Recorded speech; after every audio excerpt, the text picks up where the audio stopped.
ম্যাজিকটিক্সটা আমি অবশ্যই দেখাবো। ক্যামেরাম্যানকে বলবো একটু আসার জন্য আমার সামনের দিকে।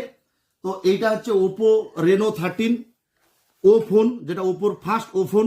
খুব প্রিমিয়াম, খুব হ্যান্ডি এবং খুব লাইট ওয়েটের একটা ফোন, যেটা ইউজ করতে খুব সুবিধা হবে। এবারে ম্যাজিকটিক্স বন্ধুরা, এইটা একটা নর্মাল ফটো। ফার্স্ট দেখো বন্ধুরা, যখন আমি কোনো ফটো তুলতে গিয়ে পেছন দিকে যখন আনওয়ান্টেড কিছু এসে যাবে, ফার্স্ট আমি এটাকে খুব ম্যাজিকটিক্সের মতন খুব ভ্যানিশ করে দিতে পারবো। আমি জাস্ট এডিট করব, জাস্ট এডিট অপশানে যে এআই এডিটার, জাস্ট আমি এআই ইরেজারে যাব, রিমুভ পিপুল, অটোমেটিক এআই পিপুল সিলেক্ট করবে কতগুলো পিপুল আছে, কি কি রিমুভ করতে আমি চাইছি, জাস্ট রিমুভ অল করব। অটোমেটিক কত সুন্দর ম্যাজিকের মতন ভ্যানিশ হয়ে গেল বন্ধুরা, শুধু জাস্ট দেখো।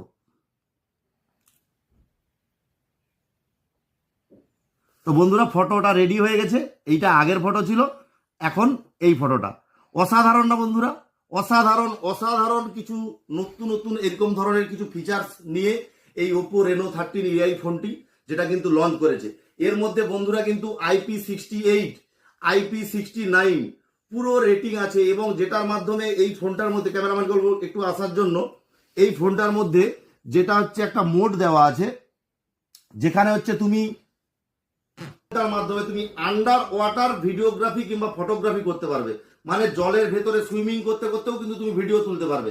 অসাধারণ কিছু এআই ফিচার্স এবং অসাধারণ পারফরমেন্স এবং অসাধারণ ক্যামেরা কোয়ালিটির সাথে কিন্তু বন্ধুরা এই ওপো রেনো 13 এই ফোনটা কিন্তু লঞ্চ করেছে, এবং লঞ্চ করার পরেই মার্কেটে কিন্তু বন্ধুরা প্রচুর পরিমাণে ক্রেজ সৃষ্টি করেছে। দেরি না করে তোমরা অবশ্যই, যদি নেওয়ার প্রোগ্রাম থাকে আন্ডার 40K বাজেটে, is the best choice Reno 13 first. তো বন্ধুরা ফোনটা কিন্তু ক্যামেরা পারফরমেন্স